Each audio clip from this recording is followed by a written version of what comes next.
Bible को पकड़ो अपने हाथों में, क्योंकि परमेश्वर ने आज मुझसे बात की है और वह मुझसे बात करेगा। वो अपने वचन को भेजेगा और मुझे चंगा करेगा। प्रभु यीशु मसीह के सामर्थी नाम में स्वागत है खुदावंद की प्रेजेंस में आप सबका।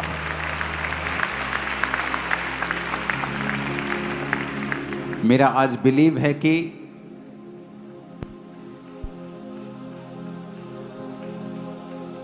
जो वचन परमेश्वर ने 31 नाइट को दिया था, उस वचन के रिगार्डिंग जो टीचिंग आपको आज मिलेगी पवित्र आत्मा के द्वारा, वो उन कार्यों को करेगी जो ह्यूमनली पॉसिबल नहीं है, जो सांसारिक दृष्टि से संभव नहीं है।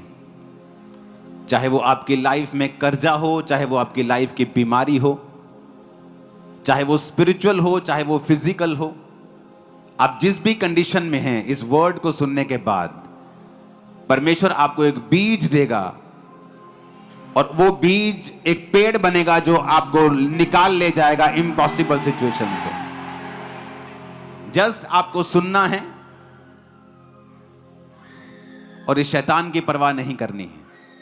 इस साल सुपरनैचुरल मैनिफेस्टेशन मैंने आपको 31 को ही बोल दिया था। मैंने आपको 31 को बोला था कि वो होगा जो पहले कभी नहीं हुआ।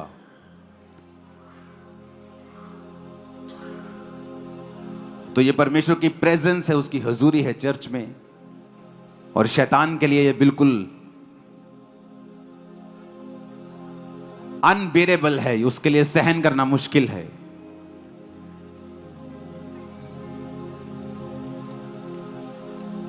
हालेलुया।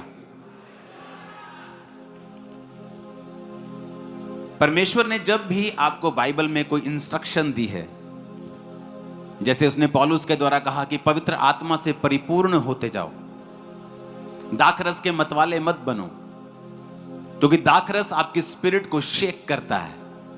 एक चूहा आदमी भी दलेर हो जाता है। तो परमेश्वर ने कहा वो दलेरी जो दाखरस देता है, वो फेक दलेरी, वो कुछ समय की। अगर तुम दाखरस पीते रहोगे तो पवित्र आत्मा तुम्हें वो दलेरी नहीं देगा जो सदा की है। इसीलिए जब पतरस और पौलुस ने एक लंगड़े को चंगा किया, पतरस और यूहन्ना ने एक लंगड़े को चंगा किया, तो लोगों ने कहा क्या ये अनपढ़ और साधारण मनुष्य नहीं है जो हमारे बीच में रहते हैं, मछली का काम करता है, कोई कारपेंटर है, कोई इलेक्ट्रिशियन है। आज के समय का आप लगा लो, उस समय तो बिजली नहीं होती थी। आज के समय के आम लोग नहीं, आपको जो आप बातें करते हैं कि ये आम नहीं है क्या, या कि कारपेंटर नहीं है क्या, ये मछली पकड़ने वाला नहीं है क्या, ये सब्जी वाला नहीं है, इसको इतनी दलेरी कहां से आ गई कि ये लंगड़े को चंगा कर रहा है, ये याजकों से बहस कर रहा है, ये महायाजकों के साथ बात कर रहा है, इसको इतनी दलेरी कहां से आ गई कि ये राजाओं के सामने भी शर्माता नहीं है, ये राजाओं के सामने भी घबराता नहीं है। तो उन्होंने कहा हां मुझे पता है ऐसा क्यों है, क्योंकि ये यीशु के साथ रहे हैं। जब आप परमेश्वर के प्रेजेंस में रहते हैं, उसकी प्रेजेंस को सोखते हैं, आप वचन को सुनते हैं, परमेश्वर की हुजूरी में समय बिताते हैं, तो फिर आप साधारण मनुष्य नहीं रहते हैं और आपके अंदर सुपरनैचुरल एबिलिटीज आती हैं, अलौकिक चीजें आती हैं, साइंस एंड वंडर्स परमेश्वर आपको देता है, मिरेकल अनॉइंटिंग आपको देता है, और उसी अनॉइंटिंग के जरिए ही परमेश्वर ने बाइबल में बड़े बड़े कार्य किए हैं। कई बार आप अपने रिश्तेदारों से भीख मांगते कि आपको इस सिचुएशन से निकाल लो, आप निकाल सकते हो मुझे इस सिचुएशन से, वो नहीं निकालते हैं। आप अपने दोस्तों को बोलते हो, आप अपने रिश्तेदारों को बोलते हो, आप अपने क्लोज रिलेटिव्स को बोलते हो, कईयों में ताकत नहीं होती निकालने की, कई तो निकालने वाली चीजें नहीं होती, कईयों के पास तो एबिलिटी नहीं होती, कई तो ह्यूमनली इंसान के लिए पॉसिबल नहीं होता, जिसके लिए होता भी है वो निकालता नहीं है ताकि आप परमेश्वर की ओर देख सकें। कई बार परमेश्वर आपको कंफर्ट से बाहर निकालता है। आपको वही चीज 1 महीना पहले अच्छी लग रही होती है, लेकिन 1 महीने बाद आपको लगता है कि नहीं मुझे अब कुछ चेंज करना है। आपका कंफर्ट खराब होता है, वो कंफर्ट खराब नहीं हो रहा, परमेश्वर चाहता है कि आप अगले लेवल पर जाएं। वो चाहता है कि अब आप सोचें कि आपको नेक्स्ट लेवल पे किस तरह से जाना है, किस तरह से आपको कैच करनी है वो चीजें। दाऊद को 16 साल की उम्र में राजा बनने का मसा अगर दे दिया गया, क्योंकि वो टीन एज था, 15, 16, 13, 14, 19, 18 इतने का ही था वो। लिखा उसके मुंह पर लाली झलकती थी, वो बच्चों के समान सुंदर था।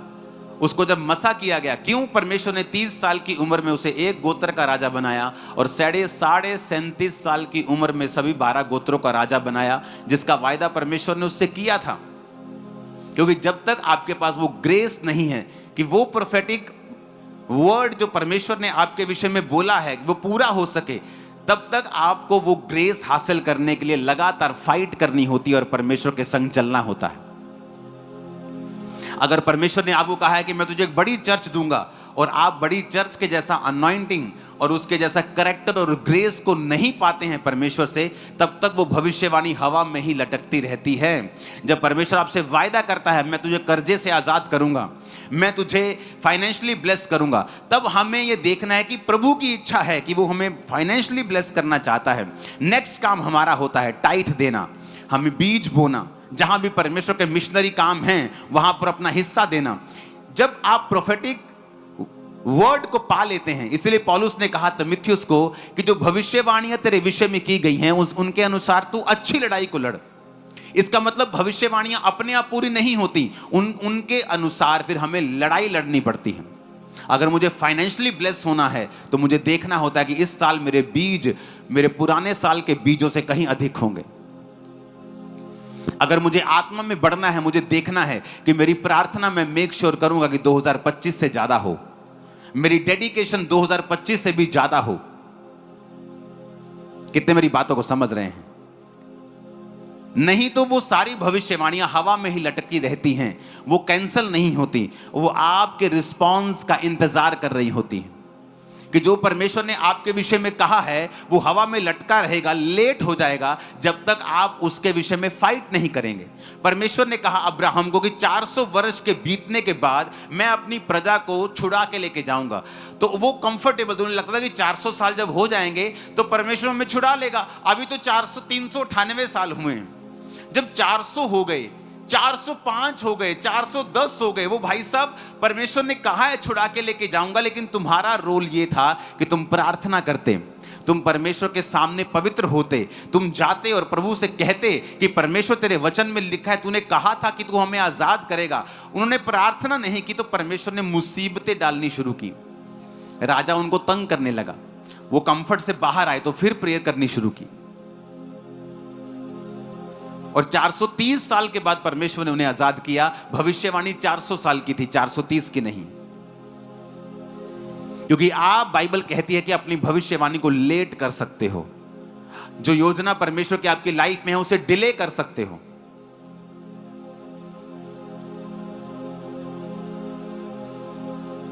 बहुत सी ऐसी प्रचार के मैंने देखे जिनको परमेश्वर ने कहा था तुम मैरिज मत करना,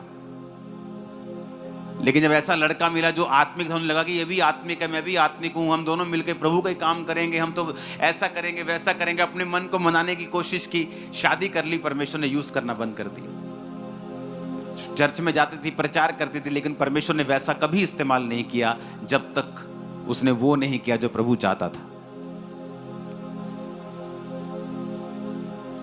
भविष्यवाणियां आपके विषय में की गई हैं, बाइबल कहती है उनके अनुसार तू अच्छी लड़ाई को लड़, तू फाइट कर। अगर तू फाइट नहीं करेगा तो परमेश्वर उन योजनाओं को पूरा नहीं कर पाएगा तेरी लाइफ में। आमीन। मेरा बिलीव है कि आज आप जो वचन सुनेंगे आपकी लाइफ को सेम नहीं रहने देगा। और याद रखो परमेश्वर ने कहा है कि इस साल आप सुपरनैचुरल मैनिफेस्टेशन को देखोगे, ऐसे अलौकिक मिरेकल्स को आप देखोगे, ऐसी मैनिफेस्टेशन होगी, शैतान एकदम से जाहिर हो जाएगा, बिल्कुल नंगा कर देगा परमेश्वर उसको। मैं बता रहा हूं, आपको मालूम हो जाएगा आपके किस फैमिली में किस जगह पे शैतान काम कर रहा है। लोगों को सपने आएंगे परमेश्वर के, अन्य जाति लोगों को परमेश्वर के सपने आएंगे, एंजल्स दिखाई देंगे।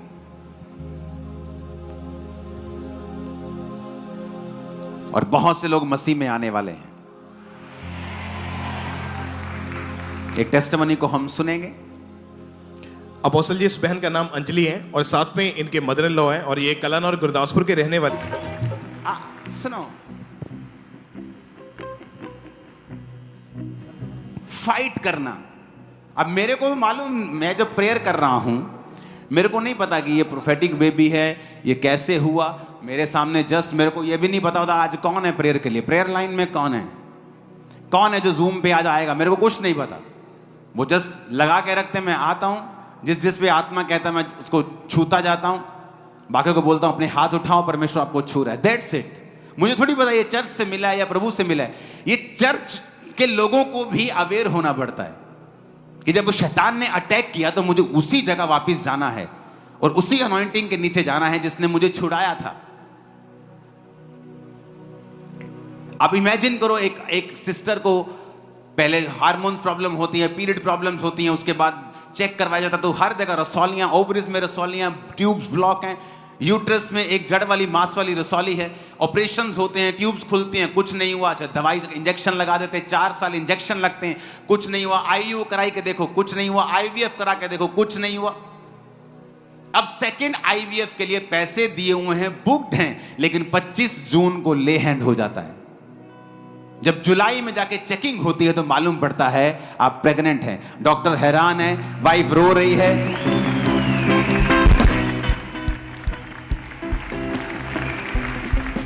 होना तो उल्टा चाहिए था कि जिससे पैसे वापस लिए उसको रोना चाहिए था। मजाक कर रहा हूं, आप समझ रहे मेरी बात को।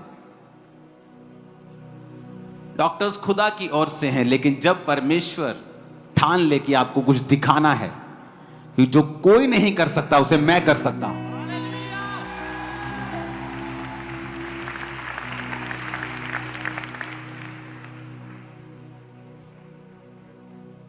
जब आप फाइट करेंगे अपनी टेस्टिमनी के लिए, परमेश्वर आपको देगा। जब आप स्पिरिचुअल चीजों के लिए अपने आप को ओपन करते रहेंगे और पुश करते रहेंगे अपने को स्पिरिचुअल लाइफ में आगे बढ़ने के लिए, क्योंकि ये आसान नहीं है। जिस शैतान ने लोगों को पकड़ा होता है वो कहता है ये मेरा शरीर है, मैं इसको छोड़ के नहीं जाऊंगा, लेकिन ये आपका काम होता है पुश करते रहना अपने आप को स्पिरिचुअल लाइफ की ओर, अपने आप को धक्का मारते रहना, और सडनली एक दिन आप डिलीवर हो जाएंगे। सडनली कुछ बड़ा आपकी लाइफ में होगा। जो रास्ते आपके बंद हो चुके हैं इस सिस्टर की तरह, वो सब रास्ते आज इस अनॉइंटिंग के नीचे ओपन हो रहे, फेवर आपको मिले। यीशु मसीह के सामर्थ्य नाम में आमीन हो जाए। आशीष हमारी। जब आपकी लाइफ के ऊपर ग्रेस आएगी, आप वैल्यूएबल हो जाएंगे। एक कार जिसको आप जब मर्जी जाकर ले लो, एक रॉयल्स रॉयस जिसको आपको लेने के लिए अपना नाम लिखवाना पड़ता है, फिर वो आपको चेक करते हैं, आपका स्टेटस देखते हैं, फिर देते हैं। पैसे की तो बात ही नहीं है, चेक करेंगे आपको। और ऐसी कारें भी आप जाओ और पैसा है तो ले लो, वो आपको क्रिश्चियनिटी में रॉल्स रॉयस बनाएगा, आपको क्रिश्चियनिटी की रॉल्स। मैं आपको बता रहा हूं, अगर आप समझे स्पिरिचुअल चीजों की वैल्यू को, इसकी टेस्टिमनी है कि मैं चर्च में आई, मेरा फेथ बढ़ा। होता क्या है, जब आपका फेथ बढ़ता है, आप परमेश्वर की चीजें करना शुरू करते हैं, आप प्रार्थना करना शुरू करते हैं, आप दूसरी चीजों से दूर होना शुरू होते हैं, आप शैतानी कामों से मन फिराना शुरू करते हैं, धीरे धीरे आप परमेश्वर की ओर बढ़ना शुरू होते हैं। और ये रास्ता है, जब आप स्पिरिचुअली लाइफ में ग्रो करते हैं, सडनली हेवन आपके लिए ओपन होता है। अगर आपको देखना है सुपरनैचुरल मैनिफेस्टेशंस, अगर आपको देखना है कि कुछ अलौकिक हो, कुछ जबरदस्त मेरी लाइफ है, मेरी सेवकाई में हो, जितनी प्रार्थना कर सकते हो करना। इस साल इस मंगलवार को, आज थर्सडे, संडे के बाद जो मंगलवार आ रहा है, फुल नाइट प्रेयर करेंगे खामरा चर्च में। फुल नाइट वर्शिप करेंगे, प्रार्थना करेंगे, ऑयल प्रेयर करेंगे, आत्मा से लोग भरेंगे, पवित्र आत्मा के वरदान को वो पाएंगे, वर्शिप होगी, प्रेयर होगी, फुल नाइट। शैतान का खुल के तमाशा बनेगा इन जीसस नेम। क्योंकि हमें वो हासिल करना है जो परमेश्वर ने कहा है कि इस साल तुम सुपरनैचुरली बढ़ोगे। वो तुम्हें नजर आएगा कि कुछ हो रहा है जो पहले कभी नहीं हुआ। अपने घुटनों पे आओ, अपने हाथों को उठाओ और मैं आपकी लाइफ के ऊपर भविष्यवाणी करता हूं। जो आपने आज तक नहीं देखा, आज इस सभा के दौरान खुदा का आत्मा आपको छुए, ग्रेस दे और आप देखने पाए इन Jesus name. In the mighty name of Jesus, आमीन हो जाए आशीष हमारी। अपने हाथों को उठाओ, उस सिस्टर को भी बोलो जो गवाही देके गई है, अपने पेट पे हाथ रखे। खुदा बाप इसे ब्लेस कर, इसे क्लीन कर और शुद्ध कर, इसका पेट और क्लीन हो और क्लीन हो इन जीसस नेम। अंधकार की शक्तियां कार्य न कर सके। पेट ब्लेस हो, यूट्रस ब्लेस हो, ट्यूब्स ब्लेस हो इन जीसस नेम, आमीन हो जाए। ये बरकत तुम्हारी और तुम सबकी। अपने हाथों को उठाओ। जितने काम इम्पॉसिबल हैं ह्यूमनली, इंसानों के लिए, आपकी लाइफ में financially, physically, mentally, spiritually, grace को हासिल करो और वो सारे काम पॉसिबल हो इन जीसस नेम। Hallelujah, hallelujah. उत्पत्ति 30 उसमें एक इंसिडेंट हुआ, उसको मैं पढ़ता हूं। 31 आयत में लिखा है, उत्पत्ति 30, जेनेसिस 30 उसकी 31। उसने कहा मैं तुझे क्या दूं? याकूब ने कहा तू मुझे कुछ ना दे, मेरे लिए काम कर, मैं तेरी भेड़ बकरियों को चराऊंगा और उनकी रक्षा करूंगा। मैं आज तेरी सब भेड़ बकरियों के बीच होकर निकलूंगा और जो भेड़ बकरी चित्ती वाली चित्तकबरी, जो भेड़े काली, जो भेड़े चित्तकबरी चित्ती वाली हूं, उन्हें मैं अलग कर रखूंगा और मेरी मजदूरी में वे ही ठहरेंगी। जब आगे को मेरी मजदूरी की चर्चा तेरे सामने चले तो धर्म की यह साक्षी होगी कि बकरियों में से जो कोई ना चित्ती वाली ना चित्तकबरी हो और भेड़ों में से जो कोई काली ना हो, वो मेरे पास निकले तो चोरी की ठहरेंगी। तब लाबान ने कहा तेरे कहने के अनुसार हो, और उसने उसी दिन धारी वाले और चित्तकबरे बकरों और सब चित्ती वाली और चित्तकबरी बकरियों और उनमें से जो कुछ जिनमें कुछ उजलापन था उनको और सब काली भेड़ों को अलग करके अपने पुत्रों के हाथ सौंप दिया। उसने अपने और याकूब के बीच में 3 दिन के मार्ग का अंतर ठहराया कि याकूब लाबान की भेड़ बकरियों को चराने लगा। याकूब ने चिनार, बादाम, अरमोन वृक्षों की हरी हरी छड़ियां लेकर उनके छिलके कहीं कहीं छील के उन्हें धारीदार बना दिया, ऐसा कि उन छड़ियों की सफेदी दिखाई देने लगे। तब छीली हुई छड़ियों को भेड़ बकरियों के सामने उनके पानी पीने के कठौती में खड़ा किया, और जब वो पानी पीने के लिए आई तब गर्भवती हो गई। छड़ियों के सामने गर्भवती होकर भेड़ बकरियां धारी वाले, चित्ती वाले और चित्तकबरे बच्चे जनी। तब याकूब ने भेड़ों के बच्चों को अलग अलग किया और लाबान की भेड़ बकरियों के मुंह को चित्ती वाली और सब काले बकरों की ओर कर दिया और अपने झुंडों को उनसे अलग रखा और लाबान की भेड़ बकरियों से मिलने ना दिया। तब बलवंत जब भेड़ बकरियां गर्भवती होती थी तब याकूब उन छड़ियों को कठौतों के सामने रख देता था, जिससे वो छड़ियों को देखते हुए गर्भवती हों, परंतु निर्बल जब गर्भवती होती थी वो उनके आगे नहीं रखता था। इससे निर्बल तो लाबान की रही और बलवंत याकूब की हो गई। इस प्रकार वो पुरुष धनाढ्य हो गया, अत्यंत अमीर हो गया, और उसके बहुत सी भेड़ बकरियां, दासियां, दास, ऊंट और गधे हो गए। सब बोलो आमीन।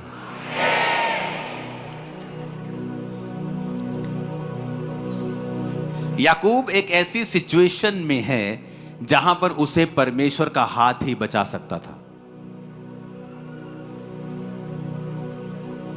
लव मैरिज का चक्कर पहले उसने डाल लिया, जो उसका बाप आराम से शादी की और खुदा ने उसकी औरत को भेजा और वो ब्लेस्ड मैरिज में रहे। अपने बाप की गवाही को फॉलो ना करके लव मैरिज को लाइन को फॉलो करने लगा और 7 साल अपनी वाइफ के लिए सेवा की। जब 7 साल बाद भी उसकी बड़ी बहन उसको मिली और 7 साल फिर उसने अपनी वाइफ के लिए फिर सेवा की, और फिर जब जाने लगा तो 7 साल भेड़ बकरियों को फिर चराया, और फिर अभी भी उसका जो ससुर था उसको जाने नहीं देना चाहता था। अगर वो जाता तो उसकी फैमिली टूटती, उसकी वाइफ्स मानती चाहे ना मानती, उसे कुछ पता नहीं था। एक ऐसी सिचुएशन की याकूब कुछ नहीं कर सकता था। हेल्पलेस था वो,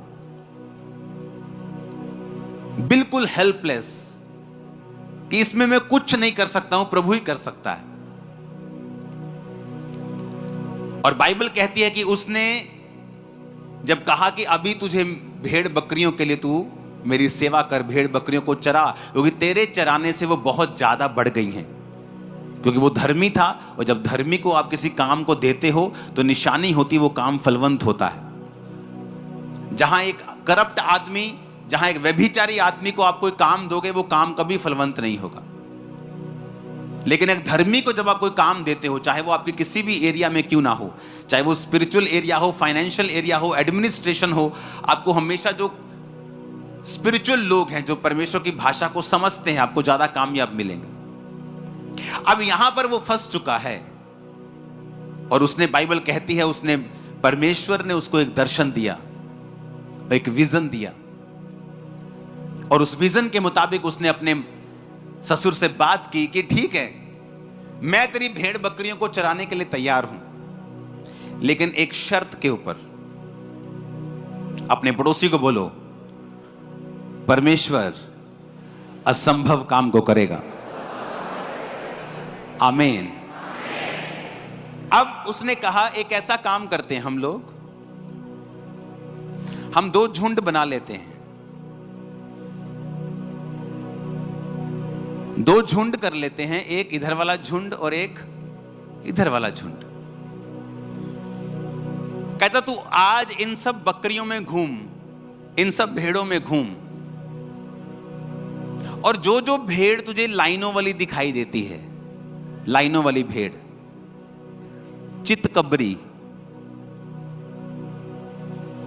काली, कहता वो सारी निकाल ले, सारी अलग कर दे इनसे।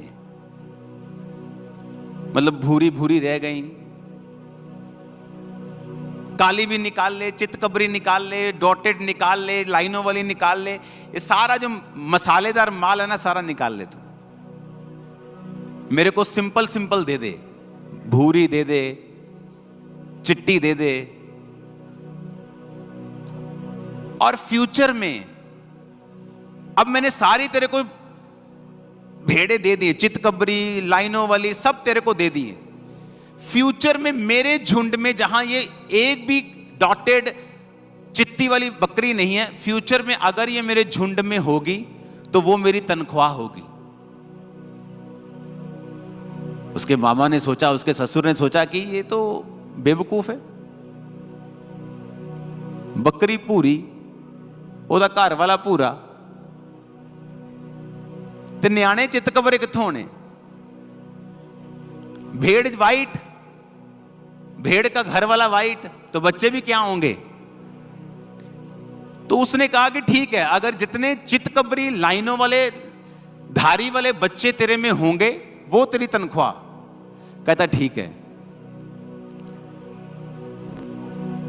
उसने 3 दिन का अंतर ठहराया कि अगर तू यहां चराएगा, मेरी धारी वाली तेरी भेड़ मिक्स ना हो जाए तुझ में, तो मेरे बच्चे 3 दिन के मार्ग में चराएंगे। तू यहां चराएगा जलंधर में, तो मैं लुधियाने में चराऊंगा। उसने कहा ठीक है, सौदा हो गया, सब फाइनल हो गया। याकूब ने एक दर्शन देखा। उसने दर्शन देखा कि जो बकरियां गर्भवती हो रही हैं, वो चित्तीदार बच्चों को पैदा कर रही हैं। सुनो, अब उसने क्या किया, पानी वाली जगह के ऊपर बादाम और 3 वृक्षों को छील के उनको चित्तीदार बना दिया। और जब बाइबल कहती है कि जब कोई मजबूत भेड़, जब कोई बलवंत भेड़ गर्भवती होती थी, तो वो पानी पीने उनको वहां लेके आता था जहां बादाम की और सब पेड़ों की छड़ियां छीली हुई हैं। जब कमजोर गर्भवती होती थी, वो उनको छड़ियों को उनके सामने नहीं रखता था।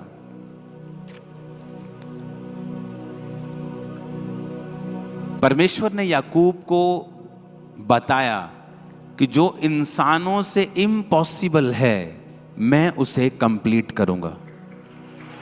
सुनो, अब जब मजबूत मजबूत गर्भवती होती थी तो उनको वो सामने रखता था, और वो जब बच्चे पैदा करती थी वो धारी वाले होते थे, उनका डीएनए चेंज होता था। सुनो, अब जब बच्चे पैदा होने लगे, मजबूत मजबूत बच्चे याकूब के बढ़ने लगे, और सब अच्छी बकरियां भेड़ें मोटे मोटे बच्चे पैदा करने लगी, और वो सारी धारी वाले होते थे।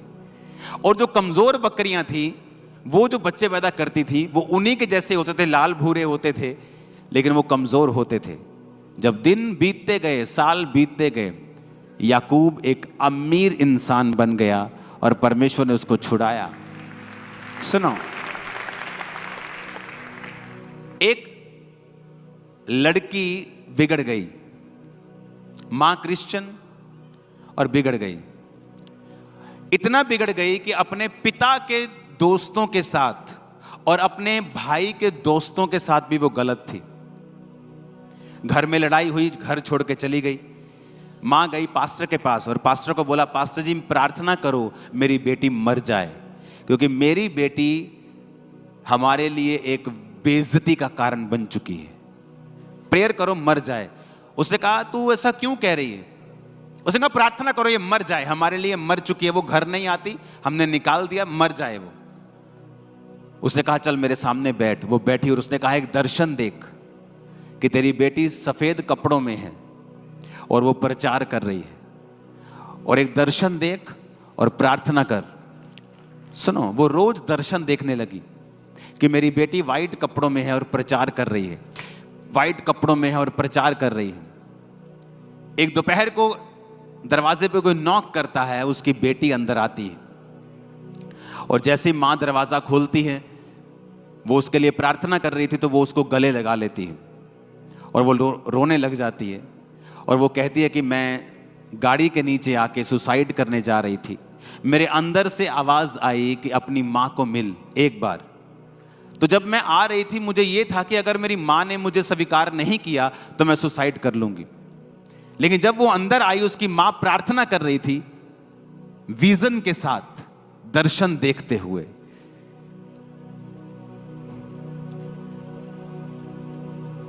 आपको जो चाहिए फ्यूचर में, अपने दर्शन को फिट कर लो,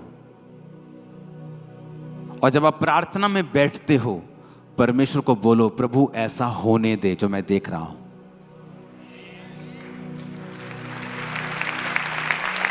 आपको शायद मालूम नहीं है, ऐसा करने की पावर ऑलरेडी आपके अंदर है। ऑलरेडी ये पावर ऑलरेडी आपके अंदर है ऑलरेडी।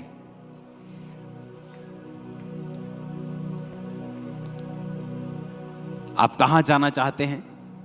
कैसी सेवकाई चाहते हैं? मैं जैसी सेवकाई को देखता था दर्शन में और गैर भाषाएं बोलता था, वैसी कुछ ही महीनों में मेरे सामने होती थी। एग्जैक्ट, बिल्कुल वैसा ही वैसा। जितने लोग मैं दर्शन में देखता था और प्रेयर करता था वैसा होता था। क्योंकि जब मैं ये जगत पैदा नहीं हुआ था, हम परमेश्वर की इमेजिनेशन में थे। कहां थे हम? परमेश्वर के दर्शन में थे हम ओरिजिनल नहीं थे। कहां थे? परमेश्वर के विजन में थे। हम असली तो नहीं थे। कहां थे? परमेश्वर के विजन में थे। उसने दर्शन देखा, इंसान ऐसा होना चाहिए, पृथ्वी ऐसी होनी चाहिए, पेड़ ऐसे होने चाहिए, जंतु ऐसे होने चाहिए, समुद्र ऐसा, पानी ऐसा होना चाहिए। और लिखा फिर उसने कहा उजाला हो जाए। लेकिन पहले वो कहां था? उसके विचारों में, उसके दर्शन में।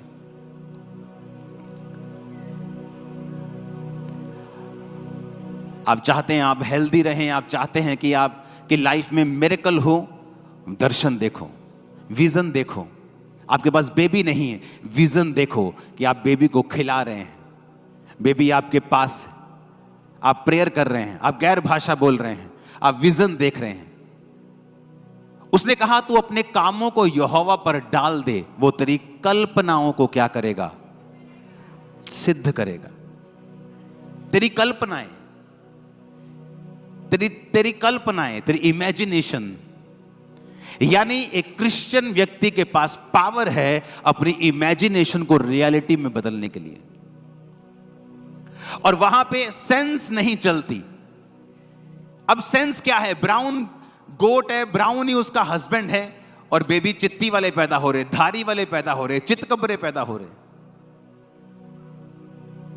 पहले तो उसके ससुर से बेवकूफ है। अब भेड़ वाइट है, सब वाइट हैं, तो बच्चे कैसे काले चिट्टे पैदा हो जाएंगे? लेकिन उसने कुछ देखा था।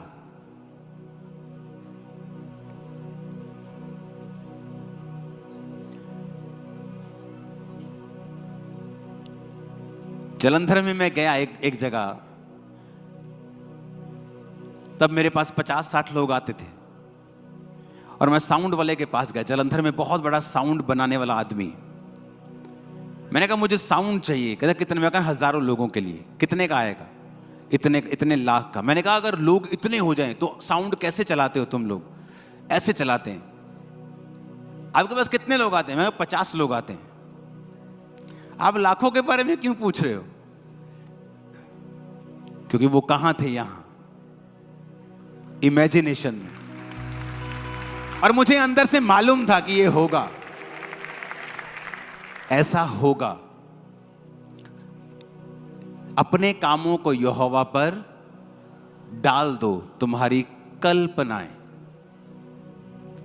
अब उसने बैरियर नहीं लगाया कि बेटा 50,000 से ज्यादा कल्पना मत करना। कहा उसने मुझसे कहा कि 2 लाख से ज्यादा चर्च की कल्पना मत करना? नहीं कहा। हम परमेश्वर के बच्चे होने के बावजूद भी अपनी कल्पनाओं और इमेजिनेशन को बड़ा नहीं करते हैं। हम बड़ा नहीं सोचते हैं, बड़ी सोच के मुताबिक प्रार्थना नहीं करते हैं। उसने इम्पॉसिबल किया, देखो। और उन भेड़ों के सामने उसने छील के रख दी छड़ियां। जब वो देखती गई वैसा ही होता गया। इमेजिन करो आप क्या हुआ होगा उस समय कि पवित्र आत्मा ने कैसे जो भेड़ें उन छड़ियों को देखती रही होंगी, अंदर परमेश्वर ने डीएनए चेंज कर दिया। देखो, सोचो, आज की साइंस के पास पावर नहीं है ऐसा करने की। अगर वो एक आध के साथ करेंगे तो मिलियन डॉलर लगता है 2000 की भेड़ में। कि तुम कर भी लोगे, 2000 की भेड़ है तो 9 करोड़ तुम ऊपर लगा दोगे उसके। और परमेश्वर एक एक भेड़ को फ्री में कर रहा है, सिंगल भेड़ को। और जो उसने नहीं किया कि जब कमजोर गर्भवती होती थी वो उनको पानी के सामने नहीं लेके आता था, उस पानी के सामने जहां पर वो छड़ियां छीली हुई पड़ी तो वो नहीं होती थी। आपके पास पावर है बाहर आने की। परमेश्वर की प्रेजेंस में बैठो, विजन्स को देखो, दर्शनों को देखो, अपने माइंड को उसको चौड़ा करो, थोड़ा उसे बड़ा करो, उसे परमेश्वर को समझो। उसने आपको पावर दी है इमेजिन करने की, और उसे पूरा करने की ताकत भी पवित्र आत्मा के द्वारा उसने आपको दी है। अगर आप भी नहीं देखेंगे, अगर आप भी नहीं एक्सपेक्ट करेंगे तो परमेश्वर कैसे करेगा? उसने आपको पावर दी है, उसने आपको इमेजिनेशन की पावर दी है। आप परमेश्वर की प्रेजेंस में बैठे हैं, आप इमेजिन कर रहे हैं, परमेश्वर मैं ये दर्शन देख रहा हूं, मैं ये विजन देख रहा हूं। आप बैप्टाइज हैं, आपने प्रार्थना की है, आप टाइदर्स हैं, आप पूरी तरह से परमेश्वर में चल रहे हैं, अपने आप को पूरी तरह से परमेश्वर के हाथों में आपने सौंप दिया है, अपने कामों को परमेश्वर पे डाल दिया है। कोई कंडीशन नहीं है तू चंगा करेगा तो मैं आऊंगा, नहीं करेगा, सब कुछ आपने परमेश्वर के हाथों में सौंप दिया है, अपने कामों को यहोवा पर डाल दिया है। उसने कहा तेरी कल्पनाओं को मैं सिद्ध कर दूंगा। जो तेरी कल्पना में है, जो तेरी इमेजिनेशन में है, मैं उसे सामने रख दूंगा। आपको रिजेक्ट किया गया, आपकी बेइज्जती की गई, इमेजिन करो कि दुनिया आपकी इज्जत करेगी। इमेजिन करो एक्सपेक्ट करो, सोचो, उन दर्शनों में उनको रखो। देखो फिर क्या होता है, देखो फिर क्या होता है।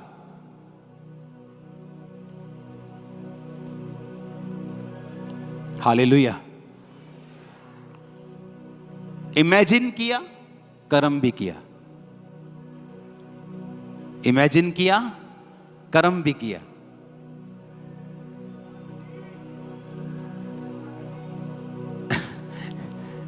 ये इस तरह की आवाजें आएंगी आपको, डोंट वरी। अपने पड़ोसी को बोलो, इमेजिन करो और कर्म भी करो। फिर से कहो, और कर्म भी करो। तो जो तुमने इमेजिन किया है वो पूरा होने वाला है। आमीन। ऊंचाई आशीष हमारी। Hallelujah, hallelujah. मैंने इमेजिन किया, जब इमेजिन किया, प्रार्थना की, उस हिसाब से मैंने कर्म भी किया। एक दिन प्रार्थना करते वक्त, आज से 17-18 साल या 15 साल की ये बात होगी, प्रेयर करते हुए परमेश्वर का आत्मा मुझे दिखा रहा है कि इस जगह को तू बड़ा कर, एक्सपेंड कर।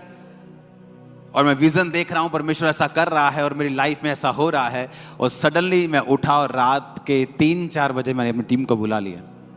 मैंने कहा मुझे ये टेंट डबल चाहिए। कहते ये बांस बड़े करने पड़ेंगे, गर्मी है, ये करना पड़ेगा, वो। मैंने कहा कुछ भी करो, ये करो। महीनों में हम डबल होते थे, महीनों में, जस्ट मंथ्स, बूम। जब वो आपकी स्पिरिट में आ गई, एक बार आपने स्पिरिट में कैच कर लिया उसको, और संसारिक व्यक्ति इसको कैच नहीं कर सकता क्योंकि उसकी आत्मिक आंखें बंद हैं। आप बहुत टीवी देखते हैं, आप बहुत ज़्यादा मोबाइल के साथ जुड़े हुए हैं, आप माफ़ नहीं कर सकते, आप लोगों की बातें करते हैं, आप बहुत चुगलीखोर हैं। परमेश्वर आपको इमेजिनेशन नहीं देता, वो आपको देता ही नहीं है। वो चीज़ आपकी स्पिरिट में आती नहीं है। आप पाप में हैं, आप व्यभिचार में हैं, वो आपको खोलता ही नहीं है। वो उस जगह आपको पहुंचने ही नहीं देता है। क्योंकि जो दर्शन भी आपको आते हैं वो भी परमेश्वर के द्वारा प्री प्लान्ड होते हैं। जिस काम के लिए परमेश्वर ने आपको चुना होता है, वचन कहता है जिस काम को करने के लिए तुम रचे गए हो, जो परमेश्वर ने जगत की उत्पत्ति से पहले ठहराया हुआ है कि तुम ये काम करोगे। ये भी तुम्हें बता दूं, अगर जो आज मैं ये काम कर रहा हूं, ये जगत की उत्पत्ति से पहले ठहराए गए थे, मैं करूंगा। मैं उसे कैच कैसे करूंगा? स्पिरिट में आके। जो स्पिरिचुअल चीजें हैं, मैं आत्मा में चलूंगा तो मैं उसे कैच करूंगा। परमेश्वर ने मेरे लिए क्या रखा है, जब मेरे को वो कैच हो जाता है कि प्रभु ने मेरे लिए ये रखा है, उसके अनुसार मैं प्रार्थना करता हूं। प्रार्थना करने के बाद उसके अनुसार कदमों को उठाता हूं और रियलिटी मेरे सामने होती है। आप एक बिजनेस की आशीष मांग रहे हैं, फाइनेंशियल आशीष मांग रहे हैं, अपनी चर्च की बढ़ोतरी मांग रहे हैं, प्रभु आपको दर्शन देता है, लेकिन आपका बोना 0 है, वो दर्शन कामयाब नहीं होगा। आपकी प्रेयर लाइफ कम है, आप नहीं उन चीजों को पा पाएंगे। क्योंकि उन दर्शनों को हासिल करने के बाद आपको प्रैक्टिकल कदम उठाने होते हैं कि वो दर्शन पूरे हो सकें। हालेलुया।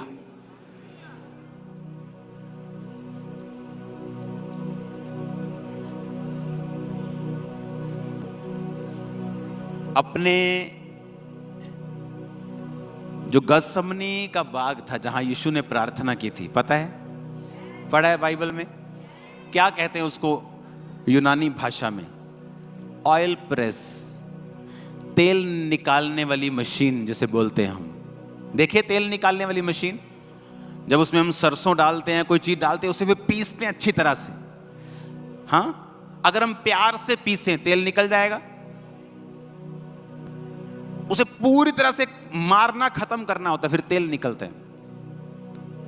आपकी स्पिरिचुअल लाइफ भी ऐसी है। आप प्रेयर में बैठते हैं, आधा घंटा, पौना घंटा, तेल निकलेगा? नेवर। आप बचे रहेंगे बस।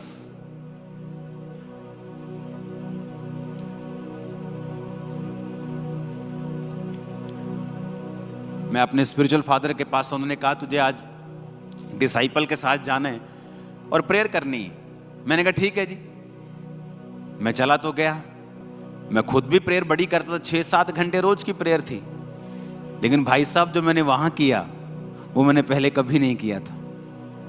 हम अंदर गए, किसी ने कुछ खाया नहीं, जस्ट पानी वगैरह पिया, और हर 2 घंटे के बाद हम आधा घंटा घूम घूम के प्रेयर कर रहे हैं। चलो दिन में तो हो जाता है, आधा घंटा प्रेयर की मेरे को 6-6 घंटे करने की आदत है, चल जाएगा। लेकिन जब रात होती है तो आप सो नहीं सकते।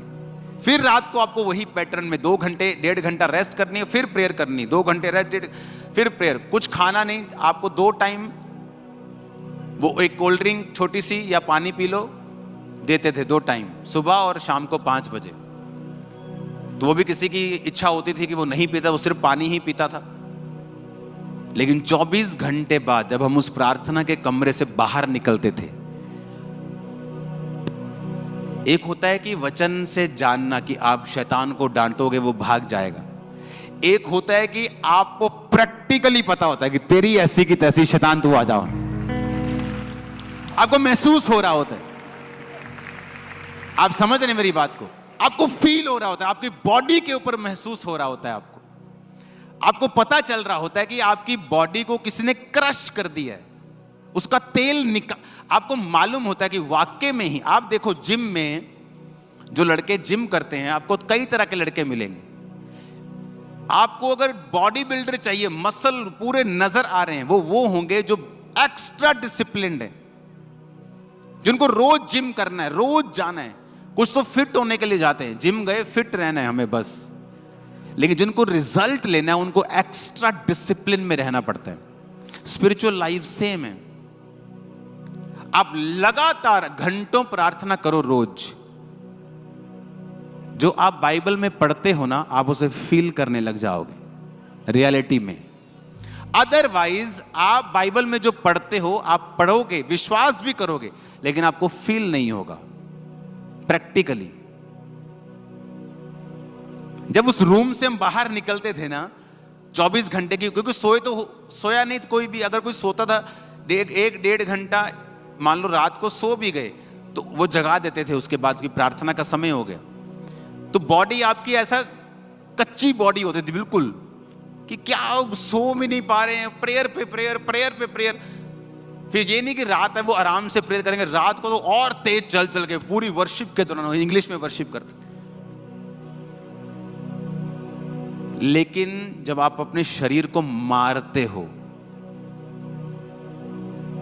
आप फिर फील करते हो कि जो अथॉरिटी परमेश्वर ने बाइबल में शैतान के ऊपर मुझे दी है, आप उसे फील करने लगोगे। फीलिंग कैसी होती है आपको मालूम हो गया कि अच्छा ये है अथॉरिटी अंदर से।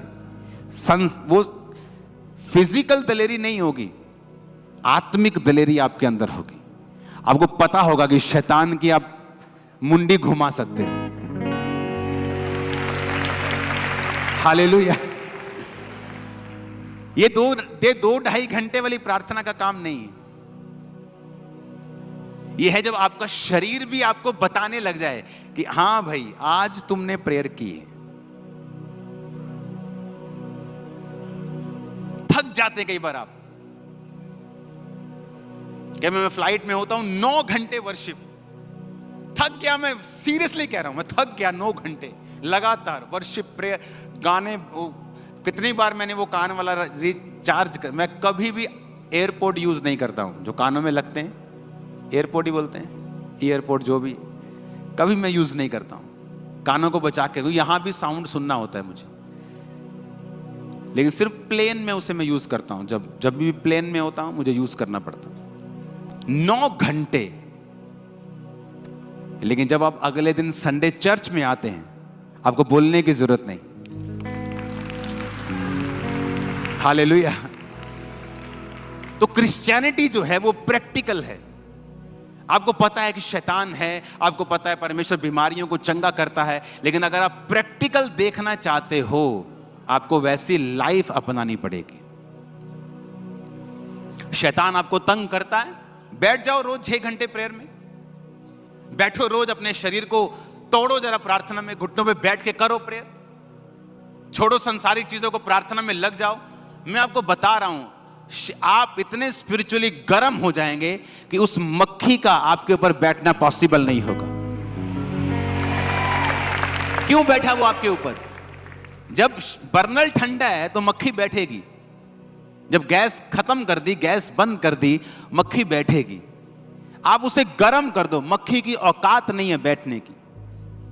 आप स्पिरिचुअल लाइफ में गर्म हो जाओ, पाप को साइड पे कर दो, प्रार्थना करनी शुरू कर दो, आग में भरना शुरू। कितनी देर तक रहेगा? शैतान नहीं रह सकता गर्म आदमियों में, नहीं रह सकता, वो रह ही नहीं सकता।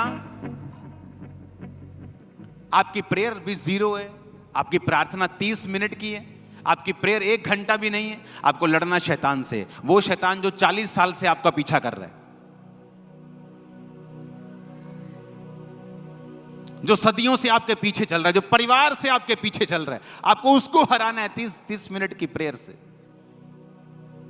आपकी प्रार्थना चाहे 30 मिनट की भी ना हो, शैतान आप पे अटैक नहीं कर सकता। लेकिन मैं उन लोगों की बात कर रहा हूं जो इससे ऑलरेडी जूझ रहे हैं। मेरी बात समझ रहे हो कि नहीं? जो इस बीमारी से, शैतानी आत्मा से जूझ रहे हैं। आप जब प्रार्थना करनी शुरू कर देते हैं, सडनली ये सारे बिब्लिकल वायदे आपके सामने जीवित होने लग जाते हैं। जो सिर्फ बाइबल में आपने पढ़ा, वो आपके सामने आपको जिंदा जिंदा सा लगेगा। अब वो कहानी नहीं लगेगी, आपको लगेगा ये सब जिंदा जिंदा सा है। जो मैं पढ़ रहा हूं ना, ये जीवित है, सब कुछ होगा ये सब कुछ। मैं नहीं जानता आप समझ पा रहे हैं कि नहीं समझ पा रहे, लेकिन वो तभी होगा जब आप इस पोजीशन में होंगे कि आपने अपने आप को पूरी तरह से समर्पित कर दिया परमेश्वर के सामने। और मैं नहीं जानता मैं आज आपको पास्टरों वाला वचन क्यों दे रहा हूं, कुछ तो होगा आज। आमीन, हालेलुया। सडनली आपके विजन चेंज हो जाएंगे, आपकी सोच बदल जाएगी, आपका डर खत्म हो जाएगा, शैतान का जो अटैक है वो खत्म हो जाएगा। आपको मालूम होना शुरू हो जाएगा कि हाँ, वाकई में ही जो मैंने पढ़ा है, जो मैंने सुना है, वो वाकई में होता है। आपको अंदर से महसूस होगी ये चीज। ऊंची आवाज में कहो हालेलुया।